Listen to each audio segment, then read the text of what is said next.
आज के case studies की इस लेक्चर में बात होगी, अगर पति सभी केसेस को जीतना चाहता है, पत्नी के सारे केसेस को डिसमिस कराना चाहता है, जो पत्नी ने पति के ऊपर अनावश्यक रूप से केस लगा दिए हैं, झूठे केस लगा दिए हैं, अपनी मनमानी करने के लिए केस लगा दिए हैं, पति और उसके परिवार से संपत्ति या पैसा ऐंठने के लिए केस का लगा दिए, या फिर पत्नी के परिवार के लोगों ने जबरन पत्नी पर दबाव बनाकर यहां शादी कर दी, जबकि पत्नी को कहीं और किसी और के साथ शादी करना थी, और यहाँ पर उसकी शादी कर दी, जिसकी वजह से वो संतुष्ट नहीं है।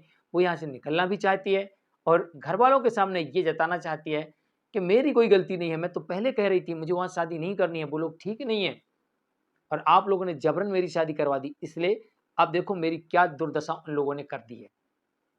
तो अब आप देख लो, मुझे वहाँ से मुक्त करवाओ और मैं जहाँ कह रही हूँ मेरी वहाँ शादी करवाओ, मैं वहाँ खुश रहूँगी। ये लोग तो दरिंदे हैं।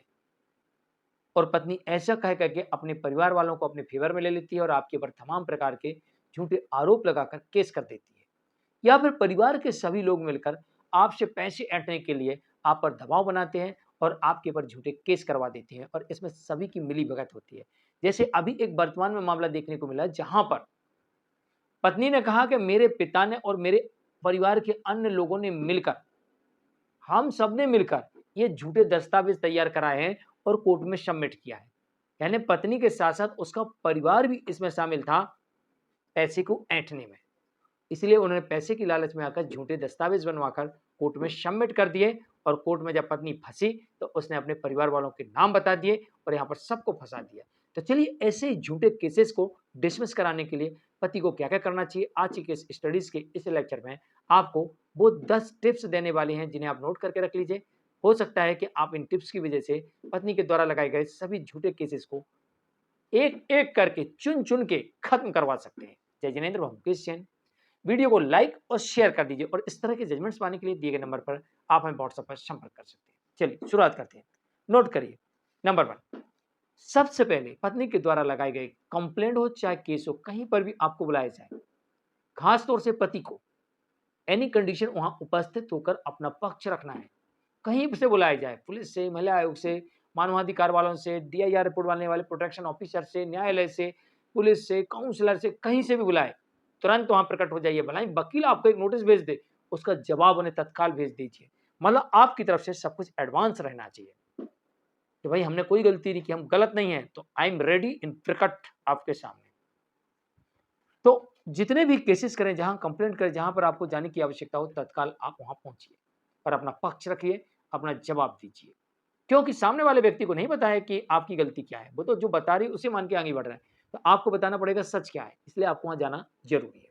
नंबर 2, कोशिश करें कि एक जैसे बहुत सारे केसेस आपके ऊपर लगा दिए, या एक कोर्ट में आपके ऊपर कई केस लगा दिए, तो आप कोशिश करिए कि सभी केसेस को क्लब करवा लीजिए, मर्ज करवा लीजिए। इससे बेनिफिट होगा कि आपको बार बार पेशी पे नहीं जाना पड़ेगा। सारे केसेस अगर एक साथ एक कोर्ट में मर्ज हो जाते हैं तो एक साथ सुनवाई हो जाएगी। इससे आपको आने जाने का पैसा और समय और मेंटल टॉर्चर, एक प्रकार से मानसिक प्रताड़ना भी बचेगी। क्योंकि जब आप ट्रैवल करते हैं, कभी सीट मिलती, कभी नहीं मिलती, कभी धक्के खाना, कभी बारिश में जाना, कभी ठंड में जाना, कभी नींद नहीं होना, कभी परेशान होना, तो एक प्रकार से मानसिक दबाव बनता है, यानी खुद का उत्पीड़न हो रहा है, उससे आप बच जाएंगे। नंबर 3, मेंटेनेंस जैसे केसेस में रिप्लाई देने में देरी नहीं करना, फटाफट करना, जितना जल्दी हो सके उतना जल्दी आपको रिप्लाई देना चाहिए। रिप्लाई के साथ साथ अपने सारे प्रूफ, एफिडेविट, बैंक स्टेटमेंट, ये सभी चीजें आपको सबमिट करनी है। नंबर 4, कोशिश करिए आपके मेंटेनेंस के केस में इंटरिम मेंटेनेंस ना बने, फाइनल पे आदेश हो। और अगर आप इंटरिम मेंटेनेंस को रोकना चाहते हैं तो सबसे अच्छा विकल्प है मेंटेनेंस केस में जल्दी करिए, रिप्लाई फटाफट दीजिए, रिप्लाई के साथ एफिडेविट दे दीजिए, बैंक स्टेटमेंट दे दीजिए, सबूत दे दीजिए। पत्नी अगर कमाती है, अडल्ट्री में है, या कोई अत्याचार किया है तो उसके प्रमाण लगाकर फटाफट दूसरी तीसरी चौथी तारीख में दे दीजिए। इससे आपका इंटरिम तो रुक सकता है, ऐसा हो सकता है कि इंटरिम ना देना पड़े, और इससे आपका फाइनल का बेस मजबूत हो जाएगा, और हो सकता है कि आपको फाइनल में भी मेंटेनेंस ना देना पड़े, या फिर कोर्ट एकदम सही आदेश करेगी, ऐसा हो सकता है, क्योंकि सभी तथ्य कोर्ट के सामने है। नंबर 5, अगर आपकी पत्नी की इनकम है, या वो एडल्ट्री में है, या रीमैरिज कर चुकी है, तो इसका प्रमाण भी आपको ही ला के देना है।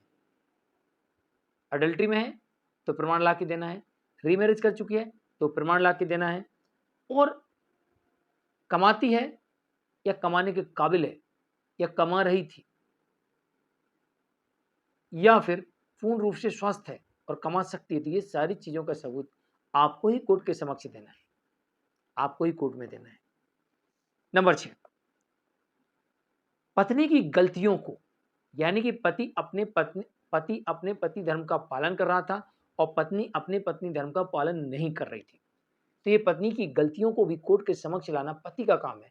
पति को ही कोर्ट के समक्ष साबित करना पड़ेगा कि उसकी पत्नी किस तरीके से क्या क्या गलतियां कर रही थी और पति कैसे पति धर्म का पालन कर रहा था, ये पति को ही कोर्ट में साबित करना है। नंबर 7, अगर आप किसी केस में कॉपी लगाते हैं या आपका कोई सबूत है और आपको उसकी कॉपी लगाना है, तो आपके पास में ओरिजिनल कॉपी होना चाहिए, सर्टिफाई कॉपी होना चाहिए। और अगर आप कोई भी सबूत कोर्ट में लगाते हैं तो कम से कम आपके पास में सर्टिफाई कॉपी हो या ओरिजिनल कॉपी हो, तभी लगाइएगा, वरना आपका फोटो कॉपी कोर्ट रिजेक्ट कर सकती है। इस बात का विशेष ध्यान रखिए। नंबर 8, अगर आपने पत्नी के विरुद्ध पहले शिकायत दर्ज कराई थी और पुलिस इन्वेस्टिगेशन रिपोर्ट में पाया गया था कि हाँ पत्नी ने दुर्व्यवहार किया है या जो आरोप लगाए गए वो सही साबित होते हैं, या किसी केस में साबित हो चुका है कि पत्नी के द्वारा किए गए उत्पीड़न से पति ग्रसित था, यानी पत्नी उत्पीड़न कर रही थी, ऐसा साबित हो जाता है, तो उसकी सर्टिफाई कॉपी, पुलिस के द्वारा बनाई गई रिपोर्ट की आरटीआई की कॉपी कोर्ट के समक्ष लगाइए। पत्नी की इनकम की कॉपी, आरटीआई के द्वारा लाई गई कॉपी, सर्टिफाई कॉपी लगाइए। इस बात का ध्यान रखिए। नंबर 2, केस के दौरान कई बार ऐसा देखा गया है कि विवादास्पद स्थिति बन जाती है, पत्नी या उसके परिवार के लोग कोर्ट परिसर में या कोर्ट के अंदर ही मारपीट शुरू कर देते हैं। तो अगर कभी आपके साथ ऐसा हो जाता है कि मारपीट कर देना या फिर आपके घर पे आकर तोड़फोड़ कर देना, डराना धमकाना या फिर एक्सटॉर्शन मनी की डिमांड करना, तब भी आप पत्नी और उसके परिवार वालों के विरुद्ध जो ये कार्य कर रहे हैं, आप तत्काल केस फाइल करवा सकते हैं और अपना पक्ष मजबूत कर सकते हैं। नंबर 10,